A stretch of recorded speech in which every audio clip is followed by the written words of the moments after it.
Welcome to BJC 101, class 0615.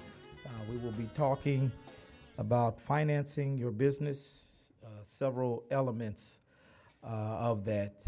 It's a very broad term, so we have some guest speakers that I think we are still waiting for. And we have some other guests who will talk about their organization and some programs that are currently in place to help small businesses, particularly in our industry of design and construction. So pay close attention to what they have. I see some new faces this morning that I've never seen before, so that is a good thing. And if this is your first session, raise your hand. Okay. Wonderful, wonderful. So welcome. I hope that you have received your capacity building warehouse information, the quick fact sheet, and you are filling it out, or you have completed it and sent it back to our office to Jessica Johnson's attention. And that is what we will start the process with in terms of getting you into the warehouse, getting the assessment and working through capacity building sheets with you so we know how to help you grow and where your strengths and weaknesses are. So thank you for coming. I'm just going to do a quick introduction this morning. I'm not presenting today. You can clap later, but I won't be presenting, so I will be in the audience enjoying gaining the wealth of knowledge from the individuals who are here.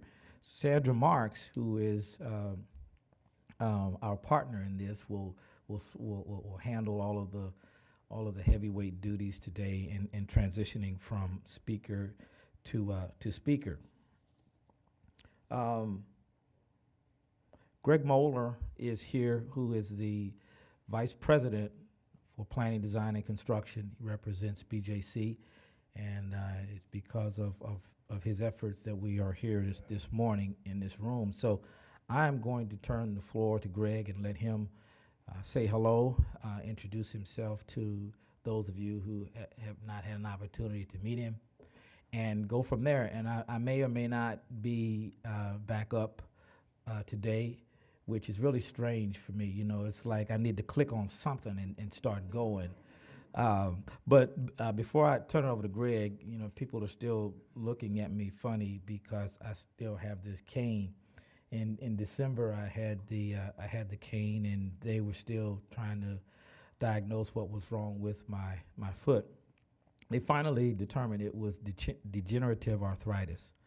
And so in that, it was at a stage where they did not have to consider surgery, but what they did was they put me on crutches for 8 weeks. So I haven't seen many of you since then, but I was on crutches, no weight bearing on my left leg at all. And so now I'm back to the cane, you know, and in physical therapy. And so things are moving in the right direction.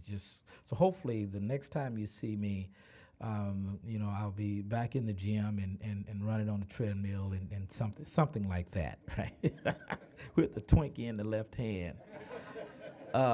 So thanks for all of your concern. I get people calling and asking, you know, how you doing, and we've had some wonderful success stories, and I don't have time to go through them this morning because we do have a jam-packed schedule, but we have so many success stories that we really have to figure out, Sandra, how to put something out. We have people who are contracted with BJC directly, or in first and second tier positions that have never been in the healthcare environment ever. We have people that are working in Washington University that have never worked there. We have people that are calling me, telling me that they just hired 2 or 3 people, minorities and women, African Americans. I had one. Is Manny Silver here? Hey, Manny. So I was thinking about you coming down the highway, Manny. So Manny calls me maybe a month ago. It was about 5 o'clock or so, and you know, he's challenged with making some decisions, and he wants to create a sort of a training entry-level position for an individual that can learn, the curtain wall business the way that NGG does it. And he had identified a young lady, I believe she was a recent graduate, African American. And obviously, I was excited about that, and and he wanted to pull the trigger on it. He was ready to pull the trigger, and I helped him pull the trigger.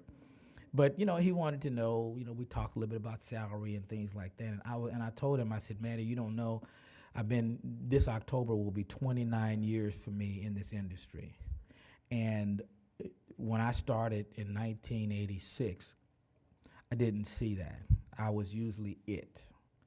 And to hear him call and say, I want to do this, I'm going to pull the trigger, it just made my heart feel glad. And I'm really seeing this evolution of change within the industry, where we used to spend so much time focusing on the trades and diversity within the trades, whether it be women or minorities. But what we are seeing is a change to include that type of focus in the professional ranks, and I think that's wonderful. So I wanted to just mention that that I had that conversation with Manny. So without taking any more time, because we're already 15 minutes behind schedule, so we got to accelerate somewhere.